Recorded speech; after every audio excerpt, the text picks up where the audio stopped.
Ugandan women opting for a C-section more nowadays? What is it? What's happening? We'll even hear our mothers say, nowadays nobody wants to, just give birth naturally. It's all about C-section. Is it what you're eating? Is it what you're choosing, and why? But that's not really what we want to get into today. That and more. We're saying a birthing plan. You have a choice. You can choose your birthing plan. What's in the birthing plan? And also debunk some of the myths you and I have heard about, seen, and also taken part in when it comes to having children, choosing to have children, and the process of. Joining me this morning is Dr. Thierry Moses, a gynecologist at IHK, which is the International Hospital, Kampala. Yeah, right. So gynecologist and obstetrician. You were explaining to me that the doctors here, gynecologists, have to practice both. Yeah, you're trained to do both. You're trained to do both. Yeah. And then you choose. Over time, you choose a leaning. Yeah. You specialize either in gynecological issues or you specialize in fetal-maternal medicine. It's basically about looking after pregnant mothers, managing risks related to pregnancy and childbirth. Okay, managing risks is something we'll definitely get into in a bit. Your leaning is fertility. Well, right now, excuse me, right now I do both. Okay. But I, just like any other obstetrician guy out there, I also have my leaning preferences. Yeah, I hear you. Yeah. So people ask the question of why women are opting for C-sections. First of all, as a doctor who's in that field, are people choosing C-sections more?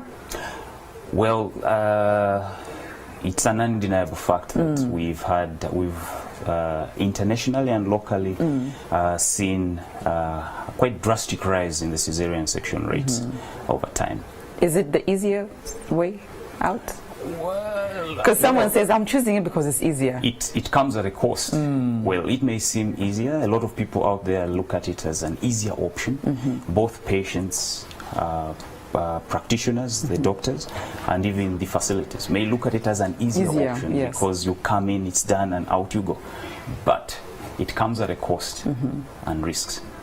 Okay. To the baby, to the mother? Both to the mother and to the baby. And in terms of finances, also to cost, health and health and finance costs.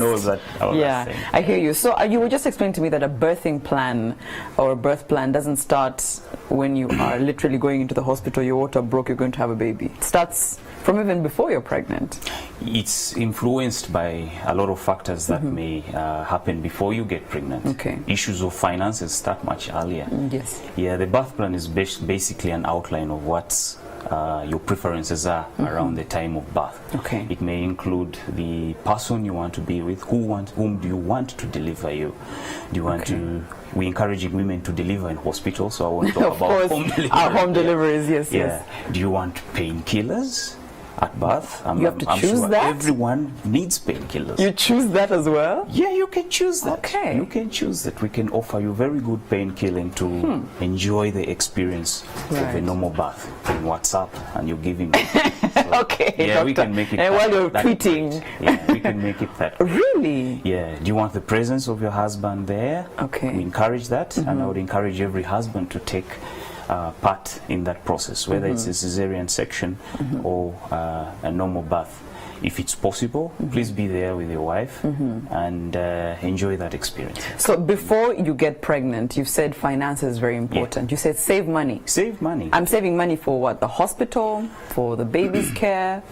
There are a lot of bills involved during antenatal care, and if you happen to have a cesarean sections are costly in hospitals. You may have a premature birth and your baby is taken to the nursery. That's quite costly. Okay. All right. You need money saved in case you go into labor and at night. Do you have money saved somewhere to call a taxi, to pay for an ambulance, to get you to the hospital? These are very, very important issues, and they may influence whether you suffer complications or not. How long do you take to get to hospital? If you have money saved, you have a number of a taxi driver who can get you to hospital quickly, and at that any may time. determine whether you suffer complications or not. You see, so all these things. All these things are quite important. Okay, so savings and you're saying the cost is really to plan, which is why it's called a birthing plan, because you're planning. Yeah. So talk to me about, that's the money side. What about the health side? In terms of medication, in terms of what to take, in terms of, I know we had a nutritionist yesterday here who was saying that even your weight can affect your pregnancy, things like that. Absolutely. So health-wise, what am I planning for before I get pregnant? Well, there's several things like what you eat, the supplements we take to prevent anemia, prevent malaria, and prevent some of these things because they influence things that happen. That's before you get complications. pregnant? You can start before you get Oh, pregnant. okay. You can start before you start folic acid as you're preparing for birth, and things like folic acid influence things like congenital anomalies in the baby, increase your formation of blood and all that. You know, you're going to lose blood at the time of birth, so you need to have a reserve. So In your body. in your body. And that's why we give you all these supplements during antenatal care. Yeah. The pregnancy has a huge demand on iron, and you can't get that iron completely from what you're eating. You need to have supplements. So all that goes into the preparation as you get towards a time of delivery. Yeah, so that's what I eat. That's what you eat, the supplements you take. There's a recommended weight gain, like say, you Weight don't want gain? to Oh. overweight. Okay. There is what we expect you to gain, depending on where you're coming from, whether you're overweight, underweight, or normal weight. I hear you. Yeah, because that influences a lot of things like hypertension, diabetes, your ability to push at the time of birth. Your weight actually does influence all those things. Yeah, so why are you saying that you can develop hypertension? Or I've seen someone say, I did not have, is it bad pressure or, until I got pregnant. So that can't be because of the weight? Not really. Okay. Yeah. Is it a complication? It's an independent complication of pregnancy. Of pregnancy. Yeah. Okay, so you've talked about the weight and you've talked about what you eat as important as when you're preparing. Yeah. So now I'm going to talk about a couple. Yes. Expecting a child, because you said it's not just a role of a mother. Yes. In your birthing plan, the man has to know what to do. Very important. So what is a man going to do except drive me to the hospital and back? Well, he's going to contribute finances Definitely. to this whole process. You need him emotionally, psychologically, to offer you support at that time. Just knowing that you have support from your next of kin, your partner, there you're experiencing the pain together and all that, if there is pain. Dr. Thierry, I asked you this even before we got on air. I said, is it so important that my partner supports me? Is it that important for my psychological state? And you said yes. Yes, it is very, very important. The fact that you know someone is there to experience this very important moment in both your lives, it goes a long way in giving you psychological support and all. Okay. Yeah. So now I've gotten to the point of going to the hospital, which I think most people are waiting for. Do I choose is it natural method? That's what you call it. Natural method or a C-section? Or you mean normal delivery? Normal delivery. Normal there you go. delivery. Normal delivery. I was trying to figure it out. Yeah. So there's only, I'm guessing there are only two ways for the child to come into this world. Basically, yeah, two ways. Yes. Cesarean section and normal delivery. And normal delivery. Yeah. So I didn't even know until a few years back that you could choose a C-section. I thought it's just because the doctor has figured out something is not right and they recommend a C-section. Well, let's be clear on that. What we actually encourage is you to have a natural birth. Okay. And only go for cesarean sections if there is a medical reason, either on the mother's side or on the baby's side or both. And what are some of those complications that would require or choose for you to recommend a C-section? Well, they can be on the baby side. Okay, if the baby gets tired during the process of labor. Okay.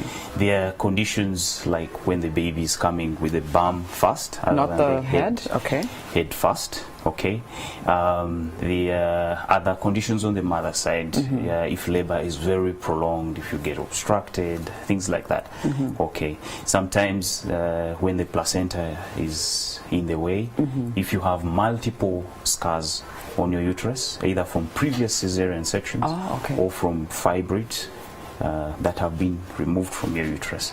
Such indications. There's a whole multitude of them. So once we have these clear indications, then it's very Sounds like all important. of these complications are only seen in labor. Some of them are during antenatal. Oh, okay. We see some of them during the antenatal period and plan for a cesarean section. Right, right. Assuming we saw that your baby isn't growing well So they're not developing. for whatever reason. Okay. Usually placenta problems. If your baby right. isn't growing well and we've done tests and we suspect that the process of labor may increase the risk of your baby getting tired and asphyxia and all that, we can plan for a cesarean section. Okay. Okay. If you have those scars, like I said earlier, From previous. yeah, if you have C-section. placental abnormalities that are going to increase your chances of losing a lot of blood, affecting your baby and yourself, then we can plan for a cesarean section. Okay, so a normal, without any of those complications, my child is fine, I'm fine, and I still walk in and say, Dr. Thierry, this is my choice. Because they're there. Let's not pretend like they're not there. Well, they're there. Yes. They're there, and I won't deny that it's not happening, but we don't recommend it. Why? Because cesarean section is a very risky undertaking. It is very risky to the mother. There's a whole list of risks to the mother that we can put down, and to the baby. And You're saying risk during the C-section? during After? and after, there is a whole bunch of risks. Talk You to us bleed about more at those. cesarean sections. Okay. You can have blood clots. You can have a cardiac arrest at a cesarean section. Risks of infection, you know. Those are immediate risks.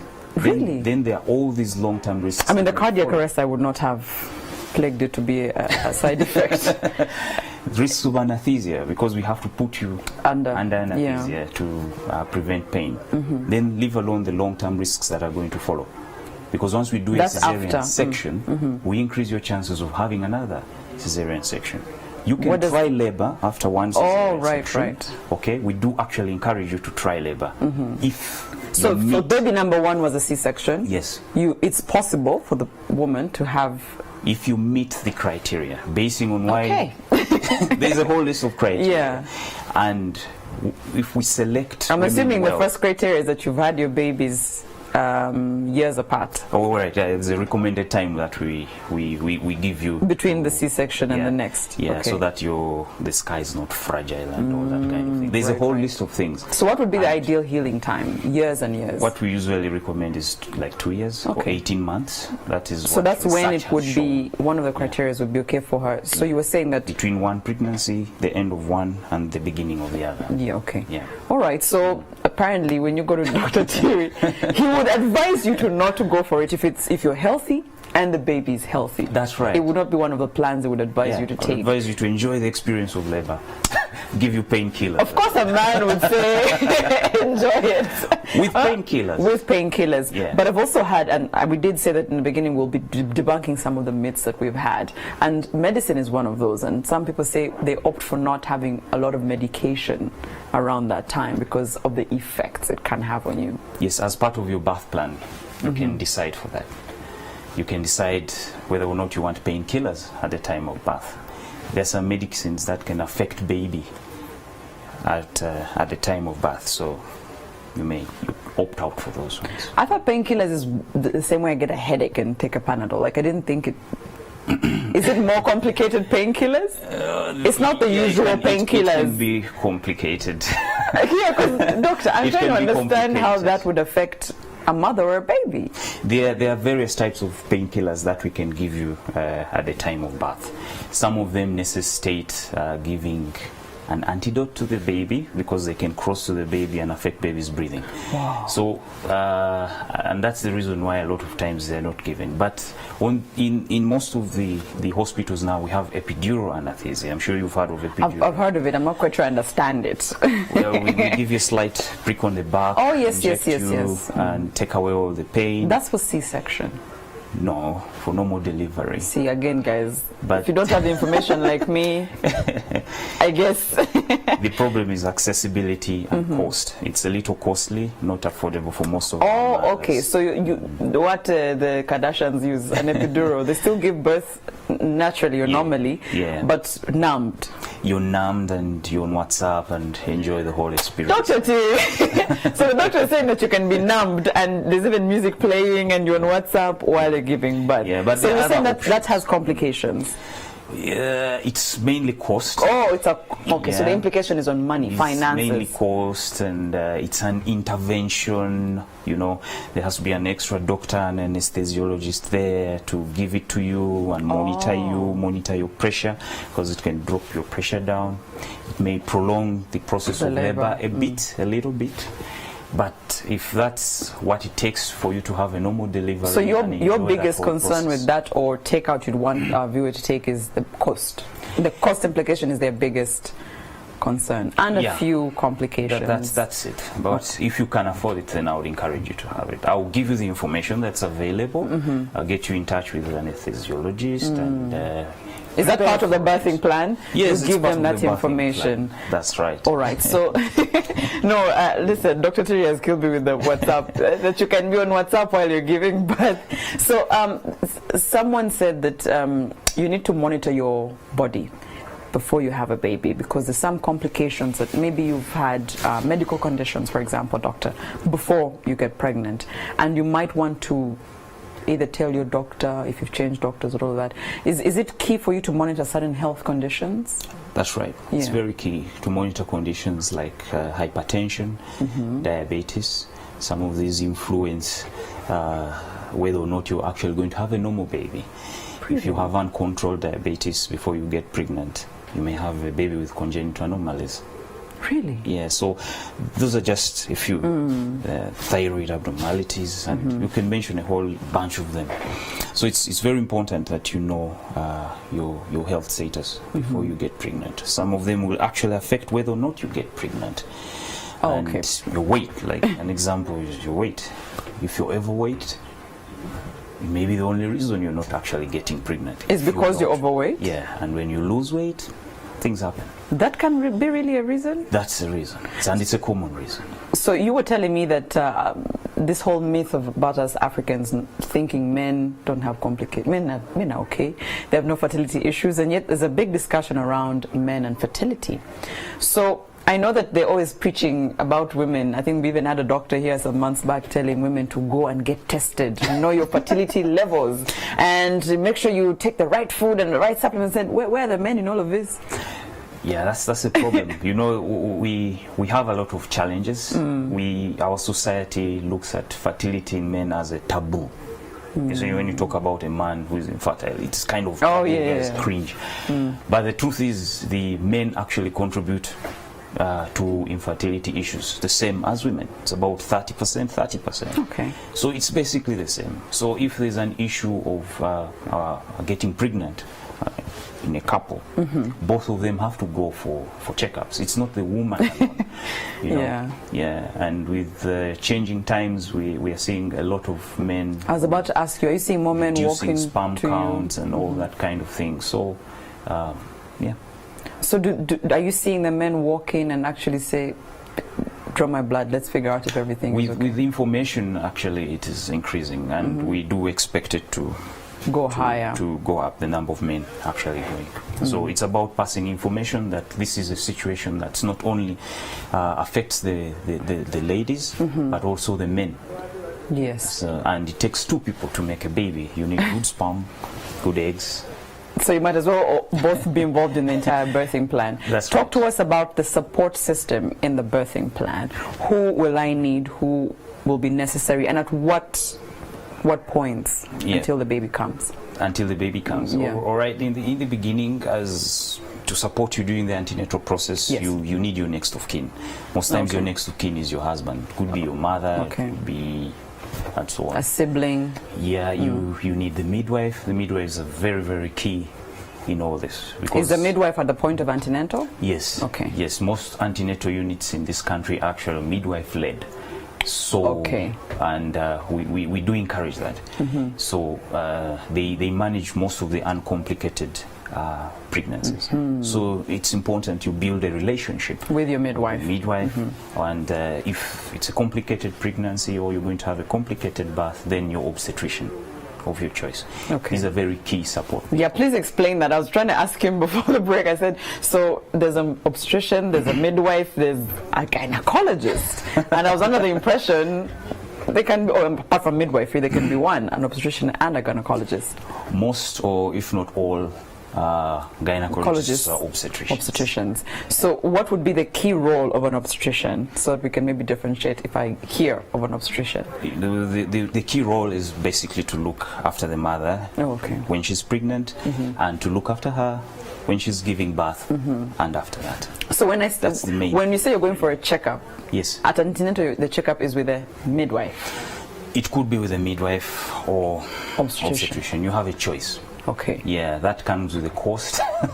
There you go. Issues of access. Birth plan. So doctor is saying tick off. It depends. If you can afford it, you go to the level of obstetrician. Yeah, affordability and accessibility. You know, there are few obstetricians in this country.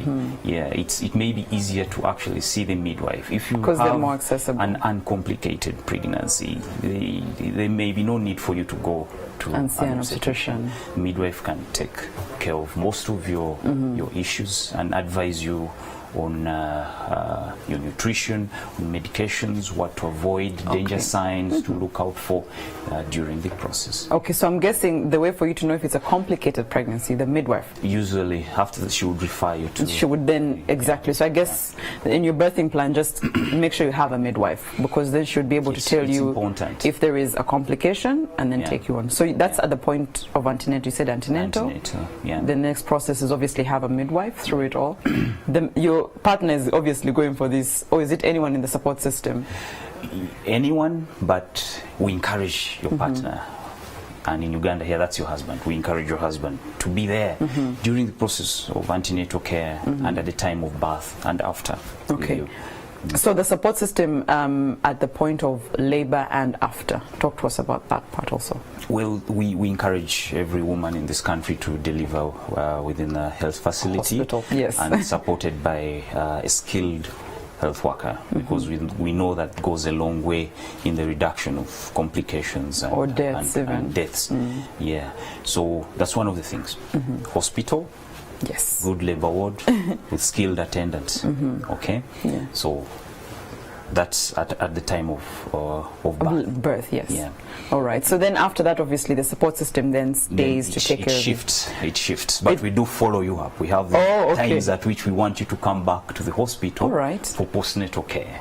And whether it was a normal delivery, with a normal or C-section. Or C-section. So we follow you up after birth. It gets to a time where we want to do things like family planning, give you information on how to delay or get the next pregnancy at an appropriate time when you're ready. Right. Things like cancer screening for cervical cancer, breast screening and all. We do all that during the postnatal period. Okay. 7 days, 6 weeks. It keeps going. It keeps going. All right. So I think now you have your plan before you get pregnant, while you're pregnant, and as you said, after you're pregnant. They still follow you up, both you and the baby. Both you and both get different care and different questions. Thank you so much for just breaking it down and giving us a template. I'm sure the key now is to just look for a good hospital, preferred doctor, preferred midwife. I think once you have those, that information falls into place. Yes. So when you get pregnant, go to the hospital. Go to the hospital. Please.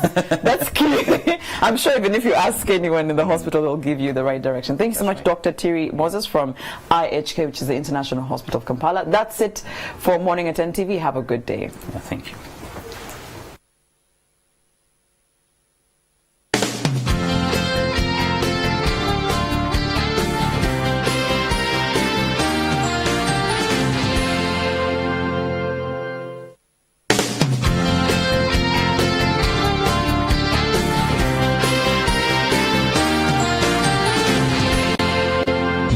Watching Morning at NTV.